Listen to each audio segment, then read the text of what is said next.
السلام علیکم پیارے بچوں، آج ہم آپ کے لیے زبردست کہانی لے کے آئے ہیں۔ کہانی اچھی لگے تو اس کو سبسکرائب، لائک اور شیئر کرنا مت بھولیے گا۔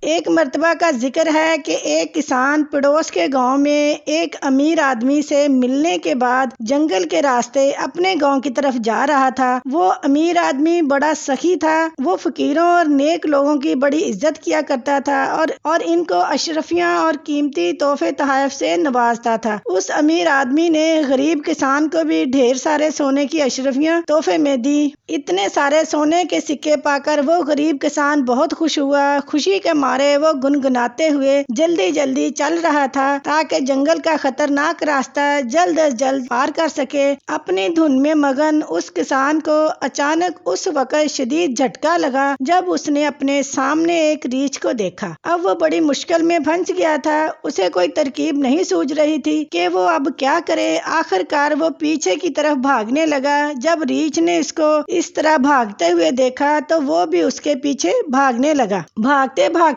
کسان بری طرح تھک گیا۔ اس کے پاؤں کانپنے لگے۔ تھکن کے مارے وہ ایک جگہ کھڑا ہو گیا۔ اسی دوران میں ریچھ بھی اس کے پاس پہنچ گیا۔ اب دونوں آمنے سامنے تھے۔ کسان سوچ میں پڑ گیا کہ اگر اپنی جان بچانی ہے تو اسے ریچھ سے لڑنا پڑے گا۔ ابھی وہ یہ سوچ ہی رہا تھا کہ ریچھ نے کسان کے اوپر حملہ کر دیا۔ کسان بھی اس کے ساتھ لڑنے کے لیے بالکل تیار ہو گیا۔ لڑتے لڑتے کسان کے ہاتھ میں اچانک ریچھ کی دھم آ گئی۔ کسان نے پوری طاقت سے دھم کو پکڑ کر گول گھمانا شروع کر دیا۔ کسان اور ریچھ دونوں گھومتے رہے۔ ایسے میں کسان کے کمر سے بندھی ہوئی تھیلی جس میں سونے کی اشرفیاں تھیں نکل کر چاروں طرف گرنے لگی۔ کسان کو اپنی جان بچانے کی فکر تھی، اس لیے اس کو سونے کے سکوں کے اس طرح گرنے کا کوئی افسوس نہیں ہو رہا تھا۔ وہ بس یہی سوچ رہا تھا کہ اس مصیبت سے کس طرح چھٹکارا مل جائے۔ وہ دل ہی دل میں سوچ رہا تھا کہ اگر اس نے ریچھ کی دم چھوڑ دی تو وہ اس کو جان سے مار ڈالے۔ کسان اسی سوچ میں ڈوبا رہا کہ ریچھ کی دم کو پکڑے اسی طرح گول گول گھماتے رہنے سے ہی اس کی جان بچ سکتی ہے۔ کچھ دیر تک وہ ایسا ہی کرتا رہا کہ ادھر سے ایک لکڑہارے کا گزر ہوا۔ چاروں طرف پھیلے ہوئے سونے کے سکوں اور گول گھومتے کسان اور ریچھ کو دیکھ کر اسے بہت حیرانی ہوئی۔ وہ ان دونوں کے قریب آیا اور کھڑے ہو کر انہیں غور سے دیکھنے لگا۔ پھر اس نے کسان سے پوچھا کہ یہ آپ کیا کر رہے ہیں اور چاروں طرف سونے کے سکے کیوں بکھرے ہوئے ہیں؟ کسان نے لکڑہارے کی آواز سن کر اس کی طرف دیکھا۔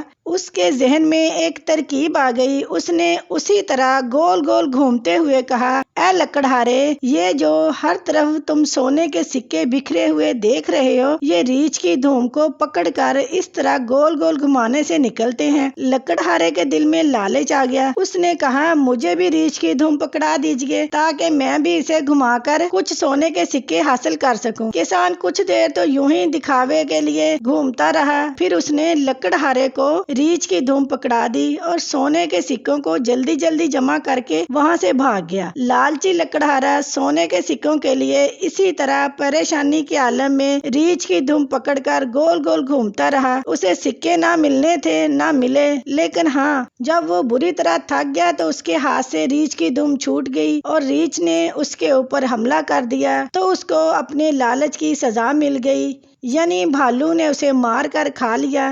اسی لیے کہتے ہیں لالچ بری بلا ہے۔